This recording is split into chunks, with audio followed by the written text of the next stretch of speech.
Welcome to Sharp Angle. Today we're diving into one of the biggest stories shaking Washington and reverberating across the globe. The Pentagon has quietly blocked Ukraine from using U.S.-supplied long-range ATACMS missiles for strikes inside Russia. This decision, reported by outlets like Reuters and the Wall Street Journal, is far more than a technical note in a military manual. It represents the limits of American support, the fear of escalation with Moscow, and the dilemma of a country that is spending billions overseas while struggling with its own problems at home. And for ordinary Americans, it raises a hard question: is this strategy making us safer or just poorer? Let's start with the facts. Since 2022, the U.S. has poured more than $70 billion into military aid for Ukraine. That includes everything from javelins and HIMARS to drones and ammunition. Just this summer, Washington agreed to supply more than 3,300 ATACMS interceptors, missiles meant to protect Ukrainian skies. But when it comes to ATACMS, precision strike weapons that could devastate Russian logistics, Pentagon drew a red line. Reports suggest that since early summer, Ukraine has been barred from firing them at Russian territory. The restriction is being overseen directly by Defense Secretary Pete Hegseth, and insiders point to strategist Elbridge Colby as a driving force behind the policy. The official reasoning: support Ukraine, but avoid crossing Moscow's red line and triggering direct confrontation. Now, why does this matter? For Ukraine, the restriction is devastating. ATACMS could hit Russian bases, command centers, and supply hubs hundreds of miles away.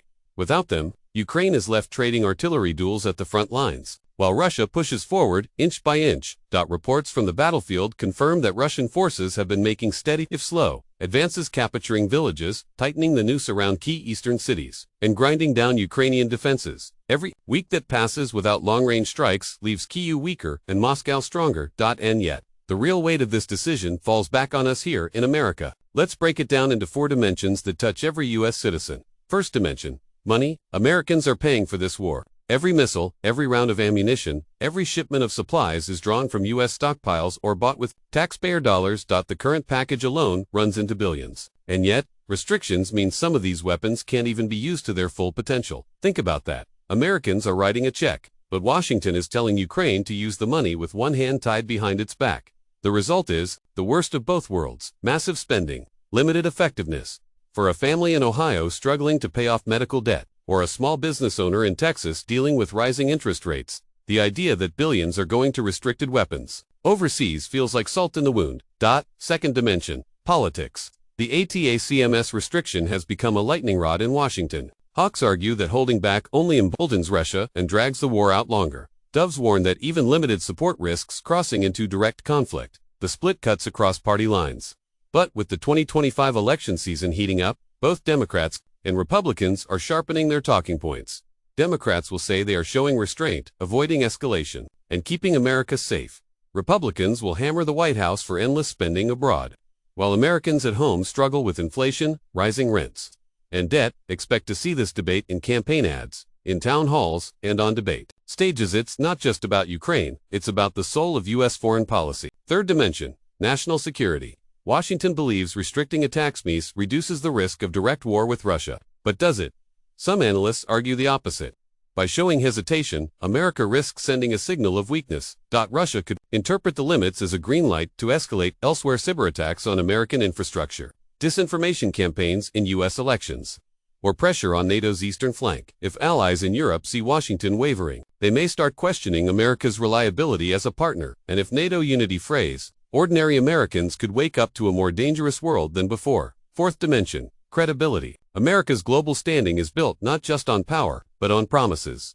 When Washington says it will back Ukraine for as long as it takes, but then places quiet restrictions on what weapons can be used, it raises doubts. Allies wonder if America's word can be trusted. Adversaries wonder how far they can push. And American voters wonder whether their leaders are leveling with them. Credibility isn't abstract. It's the difference between deterrence and chaos. And right now, Washington's credibility is under strain. Let's add historical perspective. This isn't the first time the U.S. has armed allies with caveats. In Afghanistan during the 1980s, the U.S. gave the Mujahideen Stinger missiles, but not the more advanced systems they requested. In Syria in the 2010s, Washington dribbled support to rebels but withheld heavier weapons, fearing escalation with Assad and Russia. In both cases, the result was prolonged wars, muddled strategies, and eventual disillusionment. The ATACMS restriction fits that same pattern. America trying to micromanage a war from afar, hoping to control the uncontrollable. Now let's look at the international reaction. Europe is divided. NATO allies, like Poland and the Baltic states, argue that restrictions only weaken deterrence. They warn that if Ukraine can't hit back effectively, Russia's appetite will only grow and the war will creep closer to their borders. Germany and France, however, are more cautious, preferring to avoid escalation at almost any cost. This division inside NATO mirrors the division inside Washington and alliance, struggling to project unity in the face of a ruthless adversary. And then there's China. Beijing is watching every move. Analysts note that China views America's hesitation as a test case for Taiwan. If the U.S. won't fully back Ukraine, will it really defend Taipei if the chips are down? By restraining Ukraine, Washington may think it's avoiding war with Russia, but it could also be inviting aggression from Beijing. For ordinary Americans, that means the decisions made today don't just affect Ukraine, they ripple into the Pacific, shaping whether the U.S. faces future crises in Asia. Let's not forget the American people. Polls show fatigue is setting in. Early in the war, a majority supported aid to Ukraine. Now, with inflation biting and domestic priorities pressing, that support has weakened. Many Americans ask, why are we paying for someone else's war, while our own borders, schools, and healthcare systems struggle? It's not isolationism, it's realism. People see the costs, but not the end game. And without a clear end game, patience runs out fast. So what are the possible scenarios going forward? Scenario 1. Washington maintains the restriction. Ukraine continues fighting, Russia keeps grinding forward, and the war drags on. Costs mount, frustration builds, and American voters turn against foreign aid altogether. This risks a total collapse of support just when Ukraine needs it most. Scenario 2. Washington lifts the restriction under pressure from Kiju and hawks in Congress. Ukraine strikes deeper into Russia, potentially shifting the battlefield. But this also raises the risk of retaliation, cyber attacks on Wall Street, energy shocks, or even military escalation along NATO's borders. The stakes for ordinary Americans could suddenly become very real. Scenario 3. Washington pursues a compromise, continuing to supply defensive systems and limited offensive weapons, but refusing long-range strikes. This freezes the conflict, leaving Ukraine battered, Russia entrenched, and America stuck in a costly stalemate. For Americans, this means years of spending without resolution. And here's the bottom line. For ordinary Americans, this story is not just about Ukraine or Russia. It's about what your taxes fund, what risks your country takes, and what promises your leaders make.